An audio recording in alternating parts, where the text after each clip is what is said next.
요한계시록 2장 8절에서 11절 말씀입니다. 서머나 교회의 사자에게 편지하라. 처음이며 마지막이요 죽었다가 살아나시니가 이르시되 내가 네 환난과 궁핍을 알거니와 실상은 내가 부요한 자니라. 자칭 유대인이라 하는 자들의 비방도 알거니와 실상은 유대인이 아니요 사탄의 회당이라. 너는 장차 받을 고난을 두려워하지 말라. 볼지어다 마귀가 장차 너희 가운데에서 몇 사람을 옥에 던져 시험을 받게 하리니 너희가 10일 동안 환난을 받으리라. 내가 죽도록 충성하라. 그리하면 내가 생명의 관을 내게 주리라. 귀 있는 자는 성령이 교회들에게 하시는 말씀을 들을지어다. 이기는 자는 둘째 사망의 해를 받지 아니하리라.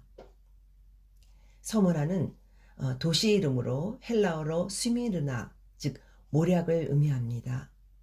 모략은 종종 고난, 죽음, 장례를 연상시키지요. 예수님의 장례에도 모략이 사용되었고 동방 박사들이 가지고 온 선물에도 예수님의 고난과 죽음을 예표하는 모략이 있습니다. 이름처럼 서머나 교회는 쓰디쓴 고난을 통해 참 믿음의 향기가 난 교회였어요. 서머나는 현재 터키의 이즈미르에 해당되는데 당시 번영했던 해안 도시고 가장 아름다운 도시로 뽑힐 정도입니다. 에베소, 버가모 함께 중요한 대도시로 교통의 요지이며 상업과 문화의 중심지이기도 했습니다.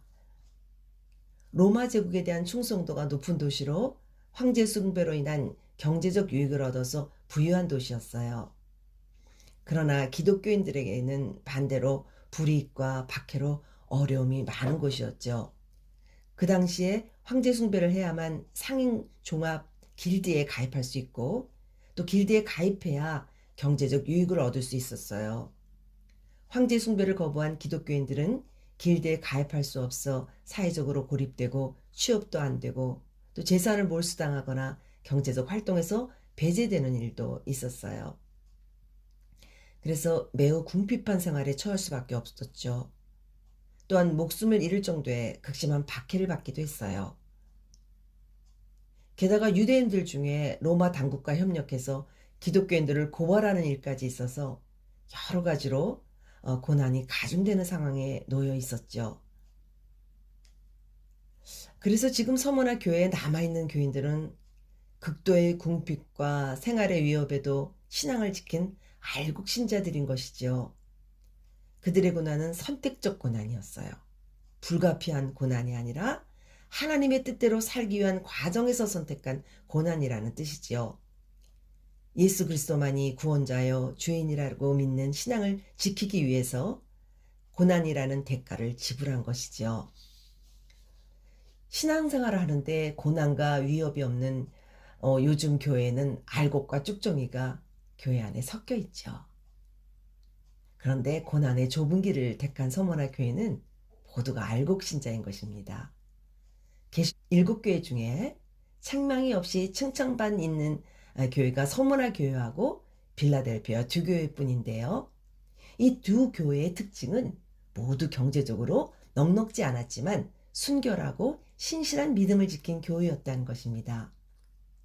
예수 믿음은 물질적으로 부여해지고 또 사회적으로 성공하고 질병 없이 건강해진다는 것을 강조하는 번영신학, 번영복음이 있습니다. 맞습니다. 주님 우리가 부유한 삶, 성공적인 삶, 영육이 강건하기를 원해요. 그래서 구할 때 주시기도 하시죠.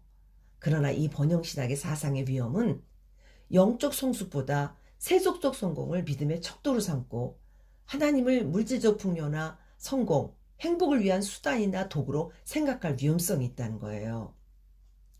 기독교 신앙의 본질인 성김과 희생을 통한 사랑과 고난의 가치를 간과하는 심각한 잘못을 범할 수 있다는 것이죠. 기독교는 자기 욕망을 이루기 위해서 돌이나 나무에 비는 대신 하나님께 비는 게 아니에요. 성경은 알지도 못한 채 자기가 원하는 하나님을 만들어 놓고 거기다 빌고 기도하는 것은 하나님이라는 우상을 섬기는 그런 것과 똑같아요. 서머나 교회는 현대교회 안에 팽배한 번영신학의 오류와 위험성을 깨닫게 하고 진정한 믿음이 무엇인지를 우리로 하여금 생각하게 합니다. 8절을 보면 서머나 교회 사자에게 편지하라. 처음이며 마지막이요 죽었다가 살아나시니가 이르시되. 이런 서문화 교회의 주님은 어떻게 나타나시냐면 처음이며 마지막, 죽었다가 살아나시니로 나타나요. 즉 모든 것의 시작과 끝이 주님이라는 것이고 모든 것을 영원히 주관하시는 분이 주님이시라는 거예요. 그리고 그분은 죽음을 이기고 다시 살아나신 분이라는 것이죠. 왜 하필 서문화 교회는 이런 주님의 모습으로 나타났을까요? 지난주에 제가 말씀드린 대로 일곱 교회에 나타나신 예수님의 모습은 그 교회가 처한 상황, 또 영적 상태, 그리고 교회의 필요에 따라 다르다고 말씀드렸죠. 서문화 교인들은 종교적 박해가 심해 처형되어 순교한 사람, 감옥에 갇힌 사람, 극심한 경제적 궁핍에 처한 사람 등 궁핍과 박해 속에서 언제 어떻게 될지 모르는 위험한 상황에 처해 있었어요. 그런데 이들에게 처음부터 끝까지 모든 것을 주관하시고 죽음을 이기고 다시 살아내신 예수님의 모습은 그들에게 영원한 생명의 주관자이시고 마지막 결론은 정하신 분, 육신은 죽어도 영원한 생명으로 다시 부활하게 하실 분임을 믿게 하시려는 것입니다. 그리고 9절에 보니까 내가 네 환난과 궁핍을 알거니와 실상은 네가 부요한 자니라. 자칭 유대인이라 하는 자들의 비방도 알거니와 실상은 유대인이 아니요 사탕의 회당이라.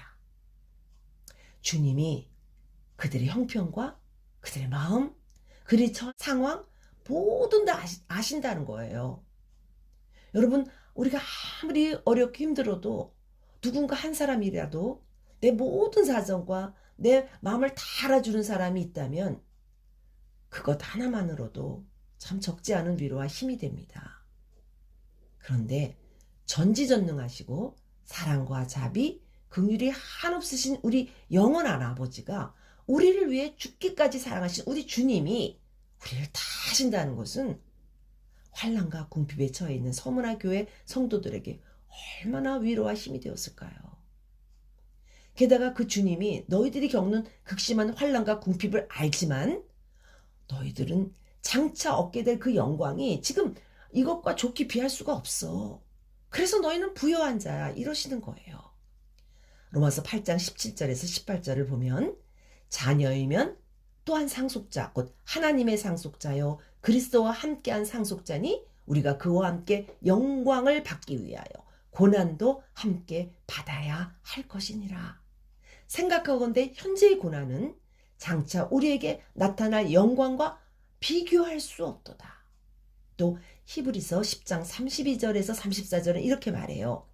전날에 너희가 빛을 받은 후에 고난의 큰 싸움을 견뎌낸 것을 생각하라. 혹은 비방과 환난으로서 사람에게 구경거리가 되고 혹은 이런 형편에 있는 자들과 사귀는 자가 되었으니 너희가 갇힌 자를 동정하고 너희 소유를 빼앗긴 것도 기쁘게 당한 것은 더 낫고 영구한 소유가 있는 줄 압니다. 주님이 이러시는 거예요. 너에게는 영구한 소유가 있어. 없어지지 않고 도둑맞지 않는 하늘 창고에 너희가 받을 엄청난 것이 쌓여 있어. 그러니 끝까지 인내하며 약속하신 것을 받기 바래. 이 말을 들은 서문화 교인들은 어땠을까요? 그냥 눈물바다가 되었을 거예요. 세상 사람들이 뭐라 해도 주님만 하시면 돼요 하는데 거기다가 네가 부유한 자라 하시는 거예요. 뭡니까? 그들이 선택한 고난이 얼마나 값진 것인가를 주님이 확증해 주시는 말할 수 없는 감격과 위로의 말씀이지요. 하나님을 진정으로 사랑하고 그분의 약속을 붙잡고 그분의 사랑에 겨워 사는 사람들은요. 비록 가진 게 없고 세상적으로 내세울 게 없어도요. 항상 자족하며 마음이 넉넉해요. 불평이나 불만이 별로 없어요. 여러분 보통 사람은 어떨 때 불평 불만하지요? 자기가 기대했던 것보다 못하고 부족하다고 느낄 때, 또 뭔가 불공평하다고 느낄 때 불평 불만을 하지요. 그러나 신앙인들에게는 그럴 때보다 오히려 하나님의 은혜와 사랑이 고갈될 때, 그래서 감사를 잃어버릴 때, 하나님이 일하고 계신다는 것을 잊고 내가 모든 것을 내가 책임지고 내가 해야 된다고 생각하기 때문에 힘이 들어요. 나만 힘들게 하고 있다고 느낄 때 불평, 불만이 찾아옵니다. 여러분, 저도 참 이럴 때가 많아요. 얼마나 부끄러운지요. 어려움과 고난이 없어 만족하고 감사하는 게 아니고요. 오히려 시련과 고난을 통해 진정으로 감사하고 자족하는 법을 배우게 되는 것입니다.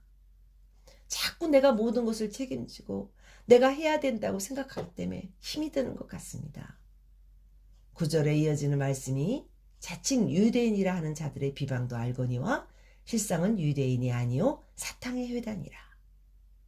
서머나 교인들을 더 힘들게 하는 게 있었는데, 이는 자칭 유대인이라는 자들이 서머나 교인들의 신앙을 비난하며 때로 로마 당국과 협력해서 기독교인들을 고발하는 역할까지 해서 도무지 한시도 마음을 놓을 수가 없던 거였어요. 그런데 이것도 주님이 아신다는 거예요. 그들은 실제로는 유대인이 아니고 사탄의 무리라고 그들의 정체까지 알려주셔요. 여기서 잠깐 서머나 교인들을 공격하는 자칭 유대인은 어떤 자들일까요? 자칭 유대인이라는 말은 실제는 유대인이 아니라는 것이죠. 그 견해들의 공통적인 결론을 한마디로 요약하면요.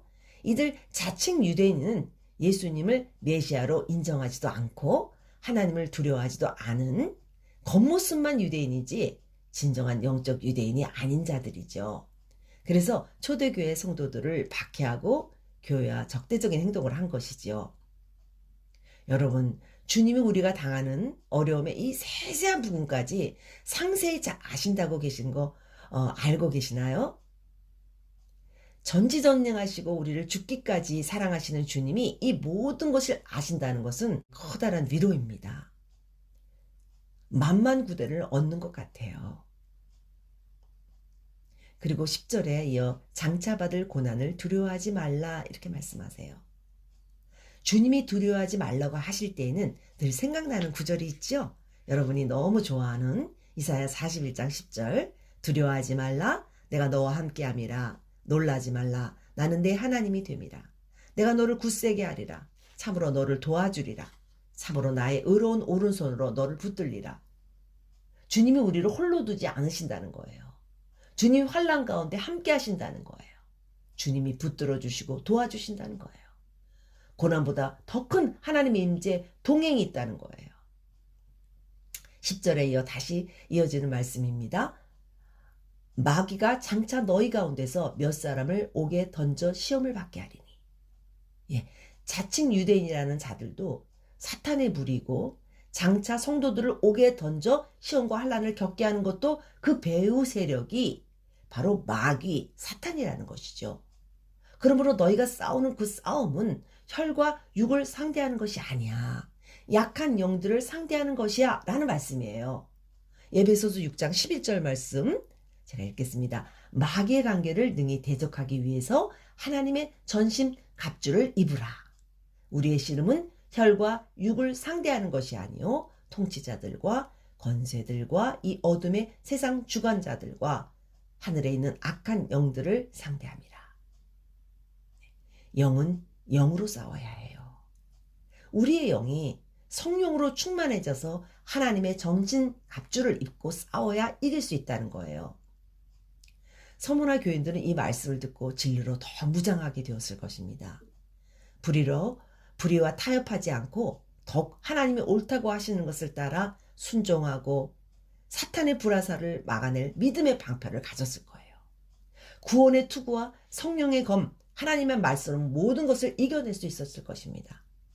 그들은 숨쉬들 기도했을 거예요. 주님이 없이는 한시도 살 수 없고 순결한 믿음을 유지할 수 없었기 때문에 더 그랬을 거예요. 무시로 성령 안에서 기도했을 거예요. 그래서 그 유명한 사도 요한의 제자로 서머나 교회에서 오랫동안 목회했던 폴리캅이란 사람은 참으로 온유와 겸손의 귀감이 되었는데 그분은 끝까지 신앙을 버리지 않고 끝내 순교해요. 당국자들은 86세 노인인 폴리캅을 처형하는 것보다 여러 가지로 회유해서 그가 신앙을 부인하도록 할 계획을 세웠어요. 그래서 한 번만 황제를 주라고 하고 그리스도를 저주하면 석방시켜 주겠다고 했지만 폴리캅은 단호히 거절하죠. 그리고 그가 남긴 유명한 말이 있어요. 나는 평생 그분의 종이었고 주님은 나에게 단 한 번도 서운하게 한 적이 없어. 그런데 내가 나를 구원하신 왕을 이제 와서 어떻게 모독할 수 있겠니? 라고 말하는 거예요. 그리고 화형을 당합니다. 전승에 따르면 화형대 위에 묶이기를 거부하고 스스로 서 있었대요. 그런데 불길이 그 폴리캅을 이렇게 해하지 못하고 폴리캅이 그대로 있자 결국 로마 병사가 칼로 그를 찔렸다고 하는 그런 말이 전해지고 있습니다. 10절에 이어서 읽습니다. 마귀가 몇 사람을 옥에 던져 시험을 받게 하는데 열흘 동안 환난을 받는다고 하셔요. 여기서 10일이라는 것은 반드시 10일 그것을 의미하는 것보다는 환난의 기간이 한정되어 있다는 것을 의미해요. 성경에 나오는 숫자는 수치 이상의 상징적 의미를 가지는 경우가 많은데요. 10이라는 숫자가 갖는 의미는 완벽하게 계획된 한정된 시간을 말해요. 즉 시련의 수위조차도 주님이 정하셨다는 거예요. 고린도전서 10장 13절 말씀 다 같이 읽겠습니다.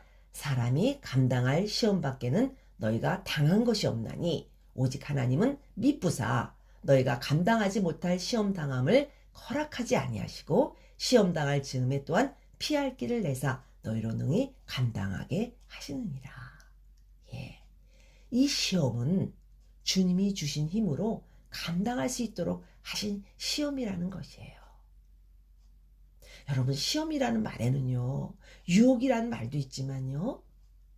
시련이라는 말도 있지만요. 테스트라는 말이 있어요. 이게 뭘 하느냐면은 이 시험을 이기면 어떻게 됩니까? 이 사람의 믿음이 증명되는 거예요. 이 사람의 성적이 나오는 거예요. 하나님이 허락하신 시험을 우리가 이길 때마다 우리가 한 단계 더 올라가는 그런 영광과 상급이 주어져요. 그러면서 주님이 죽도록 충성하라고 하십니다. 여기서 충성하라는 단어는 피스토스. 이 말은 신실한, 믿을만한 이런 뜻이 있어요. 여기서 믿음이라는 단어 피스티스가 나옵니다. 죽도록 이란 말은 죽을 만큼 힘을 다해서 하라는 게 아니고요. 실제로 죽기까지 하라는 거예요. 죽을 수 있다는 거예요. 내가 너희를 위해 생명을 바친 것처럼 너희도 그렇게 나에 대한 믿음을 보여달라는 거예요. 참으로 마음이 무겁고 두렵게 하는 말씀이죠. 주님이 다른 교회에게는 이런 말씀 안 하시는데 서문화 교회에게 죽도록 충성하라고 하신 이것은 서문화 교회 성도들에 대한 주님의 신뢰, 주님의 높은 평가를 말해주는 거예요. 너희에게 생명의 면류관을 준비하고 있으니까 내가 너희를 위해 십자가에 죽기까지 사랑한 것처럼 너희도 나에 대한 신실함, 신뢰할 만한 사랑을 보여달라는 것이에요. 여러분, 사랑하는 사람끼리는요. 하나의 몸처럼 서로 신뢰하고 서로 기대하고 서로 신실해요. 서문화 교회에게 이런 말씀을 하신 것은요. 특별한 관계라는 거예요. 주님과. 너는 나의 신실한 자라고 인정하시고 이미 생명의 면류관을 예비하셨다는 거예요. 서문화 교회의 믿음의 분량대로 요구하신 것이죠. 그러면 왜 주님은 마귀가 이렇게 믿는 주님의 자녀들을 힘들게 하는 것을 보고만 계실까요? 마귀는 영적 존재이니 주님이 천사들과 직접 싸우셔서 없애시지 왜 우리 인간들이 그들과 싸우도록 하는 것일까요? 서문화 교회와 대조를 이루는 3장에 나오는 4대 교회가 있어요. 이 4대 교회는 핍박이 거의 없어요. 오히려 영적 나태함에 빠져서 마침내 죽은 교회가 돼버립니다. 시험과 환난의 용광로를 통해서 성도는 불순물을 걸러내고 순금처럼 돼요. 그래서 고난이 아니면 배울 수 없는 것이 있어요. 고난이 아니면 부를 수 없는 찬송이 있어요. 고난이 아니면 볼 수 없는 내 죄가 있어요. 내 허물이 있어요. 고난이 아니면요. 빠지지 않는 내 악독과 불순물이 있는데 고난으로 연단을 받을 때 그게 빠져나간다는 거예요. 순탄한 일상에서 배울 수 없는 것이 고난의 파도가 들이치면서 부딪히고 깎여나가면 모난 부위가 다듬어지고 아름답고 성숙한 그리스도인으로 성장하게 되는 것입니다. 여러분이 너무나 좋아하는 욥기 23장 10절 말씀 있죠? 그러나 내가 가는 길을 그가 아시나니 그가 나를 단련한 후에는 내가 숭금같이 되어 나오리라. 여러분, 핍박과 환란이 오면요, 내가 이제까지 붙잡고 산 것이 무엇인지가 명료해져요. 포기할 수 없는 소중한 가치가 무엇인지가 선명하게 드러나요.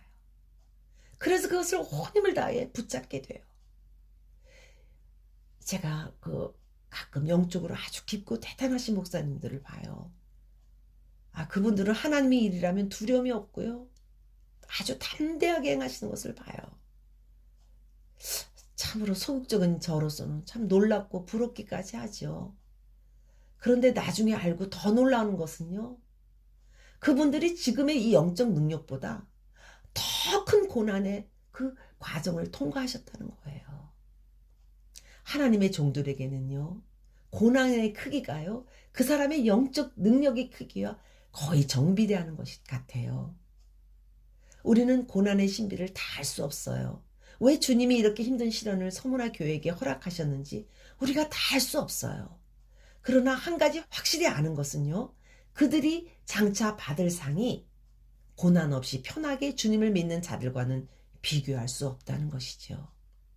로마서 8장 17절 다 짓습니다. 자녀이면 또한 상속자 곧 하나님의 상속자요, 그리스도와 함께한 상속자이니 우리가 그와 함께 영광을 받기 위하여 고난도 함께 받아야 할 것이니라. 예, 그리스도와 함께 영광을 받기 원한다면 먼저 주와 함께 고난도 받아야 한다는 것이죠. 고난 없는 영광은 없습니다. 고통 없이 면류관도 없습니다. 계시록 7장 14절에서 15절을 보면요, 실제로 순교자들은 하나님의 보좌 앞에서 영원히 하나님을 섬기고요, 하나님의 임재 안에서 영원한 평안과 복을 누리게 되는 장면이 나와요. 또 계시록 20장 4절에서 6절에 나와 있는 대로요, 천년 왕국에서 그리스도와 함께 왕으로 다스리는 권세를 얻게 돼요. 주님은 서문화 교회 성도들에게 끝까지 승리할 때 생명의 면류관을 주신다고 약속하셔요.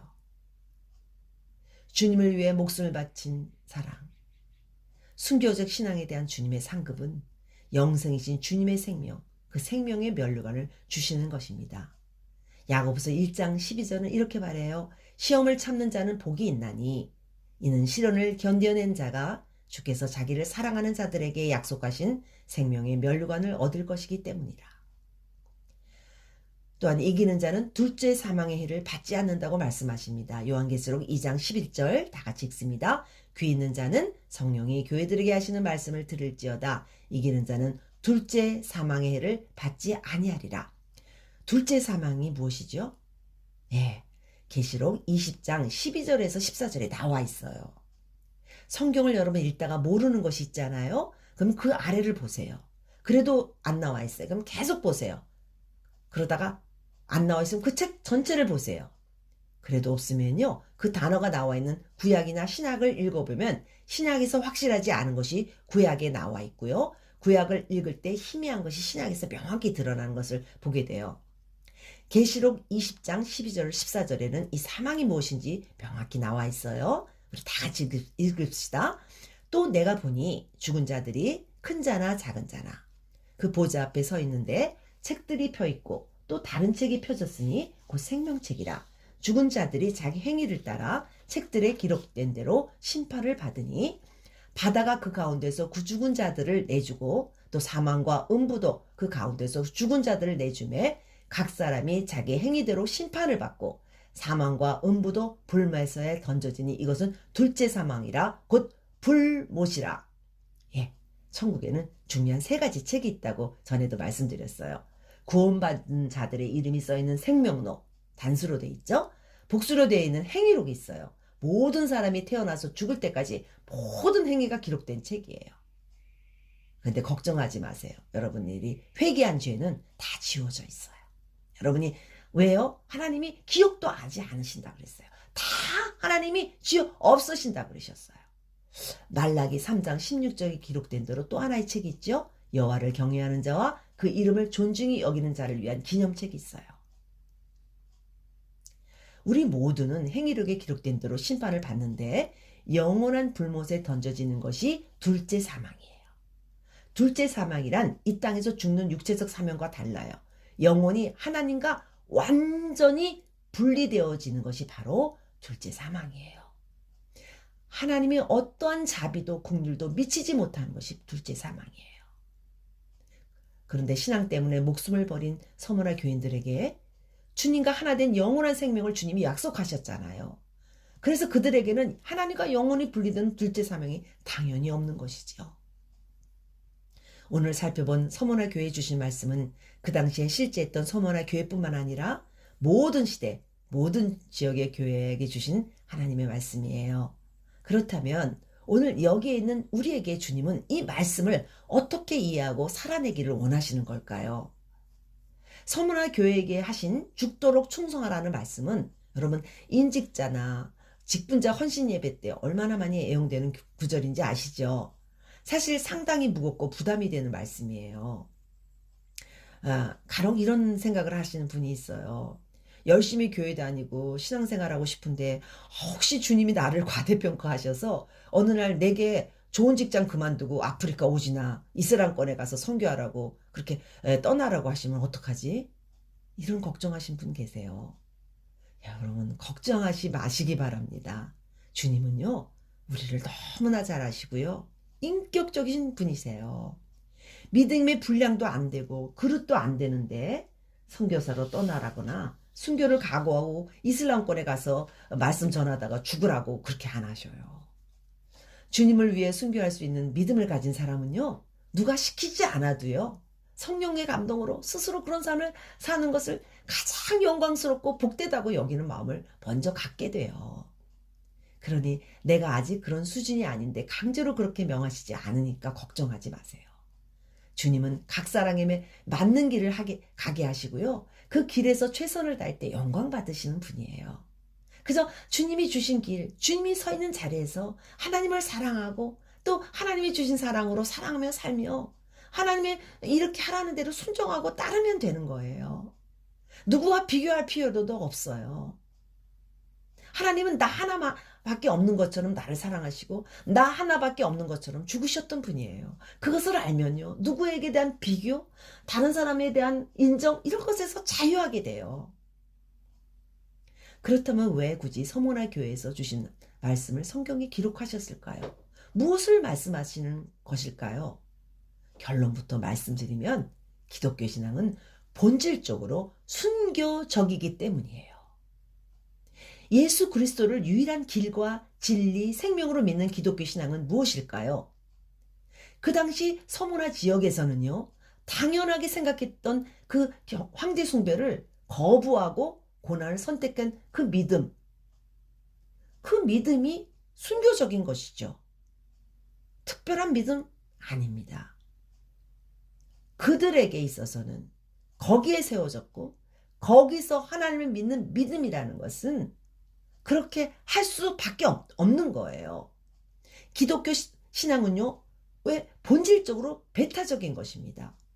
진실을 추구하기 때문에 거짓에 대해서는 배타적이고요. 공의를 추구하기 때문에 불의에 대해서는 배타적이에요.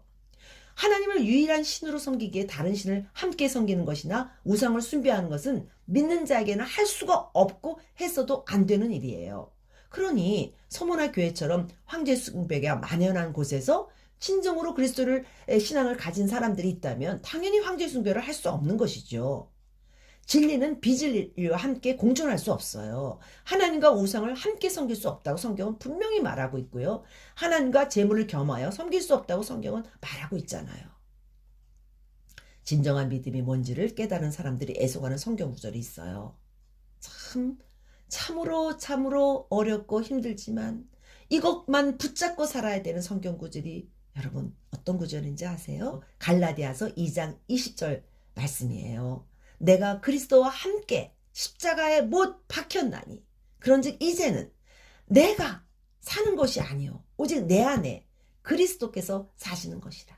이제 내가 육체 가운데 사는 것은 나를 사랑하사 나를 위하여 자기 자신을 버리신 하나님의 아들을 믿는 믿음 안에 사는 것이라. 진정한 그리스도인은요, 그리스도와 함께 십자가에 못 박힌 사람이에요. 탐욕과 죄된 본성을 따르는 옛사람을 장례지는 사람이에요. 그리고 그 안에 예수 그리스도가 사시는 사람이에요. 믿음을 고백하는 매우 중요한 기독교 예식이 두 가지가 있죠. 침례와 주의 만찬 또는 세례와 성만찬이라고도 하지요. 이거 오해하는 거죠. 왜 주님이 하라고 하신 거죠? 침례는 예수 그리스도의 죽음과 부활에 동참하는 것을 상징해요. 물속에 잠기는 것은 옛자가 죽음을, 물에서 나오는 것은 새 생명으로 거듭남을 나타내는 거예요. 그래서 저희는 침례를 행하는데 침례를 행하면 그 사실이 조금 더 깊이 느껴져요. 성만찬 역시 많은 의미가 있지만 그 중에 하나가 그리스도와의 연합이에요. 주님의 몸과 피를 먹고 마심으로 그의 죽음과 부활에 동참하는 것을 상징하고 그분과 연합된 몸으로 그분처럼 살아가는 것을 말해요. 두 예식 다 옛사람은 죽고 부활하신 예수 그리스도와 함께 새 사람으로 다시 살아나서 태어나서 그분과 함께 그분의 가족으로 그분처럼 살겠다는 다짐이에요. 그래서 그리스도와 함께 다시 태어난 새 사람은 본질적으로 옛사람이 죽은 사람이며 그 옛사람이 다시 살아날 때마다 죽이고 죽어야 하는 순교적 신앙이 있어야 해요. 즉 그리스도인은 참생명, 예수생명, 영생을 위해서 죄된 본성을 따르는 옛 사람이 죽어야 하는 순교적 신앙을 가져야 한다는 거예요. 그것이 바로 산순교예요. 주님은 우리 모두에게 서머나 교인처럼 극도의 고난을 당하고 폴리캅처럼 그렇게 화형당하라고 명하지 않으세요. 그러나 신앙의 순교를 지키기 위해 산순교적 삶을 살 것을 요구하고 계셔요. 매일 매순간 내가 서 있는 자리에서 비진리, 불의, 거짓, 내 안의 죄악과 피 흘리기까지 싸워야 되고요. 날마다 나를 부인하고 내 옛 사람을 못 받고 내 몫에 십자가를 지고 주님을 따라가는 순교적 삶을 살아내야 합니다. 주님의 말씀대로 살기 위해 고난과 손해를 각오하는 사람, 때때로 자기 목숨까지도 그 대가로 지불해야 하는 사람을 가리켜 참 그리스도인이라고 우리는 말합니다. 계시록 6장에서 19장은요. 마지막 예수님 재림 전에 있을 7년 대환란하는 내용이 들어있어요. 지금은 마지막 때예요. 우리가 계시록을 열어야 될 때라고 지난주에 말씀했죠. 지금 산순교의 삶을 살지 못한다면 장차 올 대환란의 때 적그리스도가 만들어놓은 시스템을 거부하고 신앙을 지킨 자들을 처형할 때 어떻게 그것을 이겨낼 수 있겠어요? 사도 바울은 말했습니다. 고린도전서 15장 31절 다 같이 읽습니다. 형제들아 내가 그리스도 예수 우리 주 안에서 가진 바 너희에게 대한 나의 사랑을 두고 단언하노니 나는 날마다 죽노라. 무슨 말입니까? 영원한 생명과 부활의 소망이 있기에 자신을 부인하고 죄된 욕망과 세상에 갇혀서 날마다 죽는 삶을 살아간다는 뜻이에요. 또 로마서 12장 1절은 이렇게 말하고 있죠. 다 읽어요. 그러므로 형제들아 내가 하나님의 모든 자비하심으로 너희를 권하노니 너희 몸을 하나님이 기뻐하시는 거룩한 산 제물로 드려라. 이는 너희가 드릴 영적 예배니라. 산순교는 일상에서 자기를 내려놓고 하나님의 뜻에 순종하며 살아가는 삶의 자세를 말합니다. 이는 모든 성도가 받은 거룩한 소명이며 부활과 하나님의 나라를 믿는 믿음 안에서만 가능한 삶의 방식이에요. 하나님은 특정한 사람에게는 순교의 기회를 주십니다. 그리고 그 일을 감당하도록 힘을 주시고요. 그 힘을 감당한 자에게는 말할 수 없는 영광과 영원한 생명의 면류관으로 갚아주시지요. 그러나 그런 사람이 아니어도 참 그리스도인이라면 누구나 예외 없이 자기가 있는 자리에서 산순교적 삶을 살아내야 합니다. 여러분, 진정으로 죽기까지 우리를 사랑하시고 우리를 위해 부활하신 주님과 함께 영원한 삶을 살기 원하십니까? 그렇다면 사도 바울의 고백처럼 십자가에서 날마다 죽는 사람이 되기 바랍니다. 사랑하는 주님과 하나 되는 영원한 생명, 영원한 나라를 바라보며 날마다 나를 부인하고 십자가를 지고 주님을 따르는 산순교의 삶을 살아가는 저와 여러분이 되시기를 십자가에 죽으신 예수님의 이름으로 간절히 축원합니다.